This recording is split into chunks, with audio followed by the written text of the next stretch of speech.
जरा संभल कर कूदो, जंगल का इलाका है, कुछ भी हो सकता है। खरगोश भैया, अपनी तो चाल निराली है, अपनी छलांग मतवाली है। इस जंगल का चप्पा चप्पा मेरे कदमों की आहट पहचानता है। तुम समझे कि नहीं समझे? मुझे लगता है तुम ज्यादा ही समझदार हो, तुम्हें अब समझाना मेरी ना समझी होगी। इतना कहकर खरगोश वहाँ से खिसक गया और हिरण महाराज की उछल कूद जारी ही रही। वो एक बार जोर से दौड़ा और दौड़ता ही चला गया। अचानक सामने पत्तियों के ढेर के पीछे एक गड्ढा आ गया। वो रुकते रुकते फिसल गया और गड्ढे में गिर गया। गड्ढा बड़ा था, इसलिए हिरण ज्यादा डर गया। वो बाहर आने के लिए कूदने लगा, लेकिन आ नहीं पाया। उसके बाद उसने मदद के लिए गुहार लगाना शुरू कर दिया।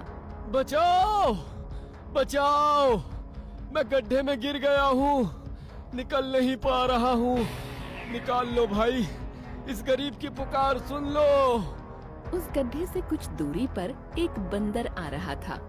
उसके कानों में आवाज पड़ी तो वो चारों तरफ देखने लगा। उसकी समझ में नहीं आ रहा था कि आवाज आ कहाँ से रही है। चारों तरफ तो कोई दिखाई नहीं दे रहा, फिर ये आवाज कहाँ से आ रही है? कहीं कोई भूत तो नहीं? अरे मैं भूत नहीं हूँ, मुझे बचा लो, बड़ा उपकार होगा। अरे भाई, तुम दिखाई क्यों नहीं पड़ रहे हो? क्या आकाशवाणी से बोल रहे हो? अरे मैं गड्ढे के अंदर हूँ, तुम्हें कैसे दिखाई दूंगा? गड्ढे के पास में आओ, मेरी मदद करो। बंदर को पास में पत्तियों के पास एक गड्ढा दिखाई पड़ा। वो धीरे धीरे पास में पहुंच गया। अंदर देखा तो हिरण महाराज मदद की विनती कर रहे थे। अरे हिरण भाई, तुम गड्ढे के अंदर कैसे पहुंच गए? भैया, नासमझी के कारण बहुत बड़ा धोखा खा गया। अब तो मैं अंदर हूँ, सही ढंग से बता नहीं सकता। खरगोश ने समझाया था, मैं नहीं समझ पाया था और गोता खा गया। मैं तो तुम्हें निकाल नहीं पाऊंगा, अगर कोशिश करूंगा तो खुद ही गिर जाऊंगा। अब तो तुम्हें हिम्मत दिखानी होगी, ऊंची छलांग लगानी होगी। बहुत सारे जानवर वहाँ इकट्ठा हो गए। हर कोई नई नई तरकीब सोच रहा था। खरगोश ने एक तरीका निकाला। हिरण भाई, हम लोग तो तुम्हें निकाल नहीं पाएंगे, कुछ देर बाद यहाँ से चले जाएंगे। इसके बाद एक भयानक बब्बर शेर आने वाला है, सुना है बड़ा खूंखार और भूखा है। यदि उसने तुम्हें देख लिया तो समझ लो सीधे ऊपर का टिकट कट जाएगा। खरगोश की बात सुनकर हिरण डर गया। प्राण के भय से उसके अंदर न जाने कहां से बड़ी ताकत आई। उसने सांस खींचकर एक ऊंची छलांग लगाई और गड्ढे से बाहर आ गया। बाहर आकर वो अपने पराक्रम पर इतराने लगा। ये पैंतरा मेरा पुराना है, कभी कभी आजमाता हूँ और लंबी छलांग लगाता हूँ। वो सबके सामने अपनी बड़ाई हाँक रहा था। उसी समय सियार ने प्रश्न किया। अरे हिरण भाई, तुम्हारी नजर तो बड़ी तेज है, इतना बड़ा गड्ढा तुम्हें दिखाई नहीं दिया? क्या गड्ढे ने तुम्हें अंदर खींच लिया? अम्मा यार, सच सच बताओ, तुम गिरे कैसे? सियार के प्रश्न पर हिरण खुश हो गया। सियार भाई, तुमने अच्छा प्रश्न किया है, मेरा दिल जीत लिया है। अब मैं सही जगह पर आ गया हूँ, इसलिए इसका उत्तर बताने में मुझे अधिक आसानी होगी।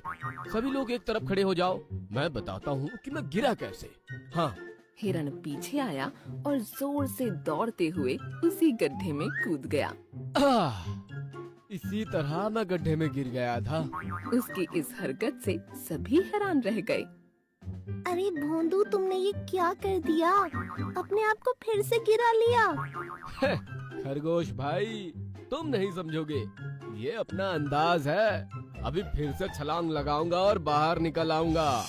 ये कहकर हिरण ने ऊंची छलांग लगाई, लेकिन बाहर नहीं निकल पाया।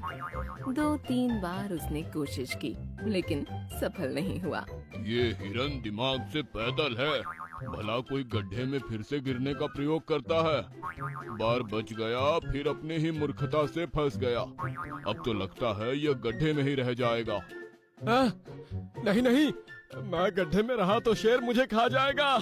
मुझे बचा लो यारो। बड़ी देर तक तमाशा चलता रहा। हिरण कूद कूद कर फिर से गड्ढे में फिसलता रहा। इसके बाद बड़ा जिराफ वहाँ आया। और उसने गर्दन को झुकाया। फिर इसके बाद हिरण को बाहर निकाल लिया गया।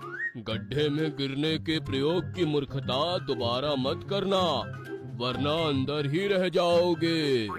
इस तरह से मूर्ख हिरण की जान बचाई गई और उसे सब जानवरों ने जंगल में भेज दिया।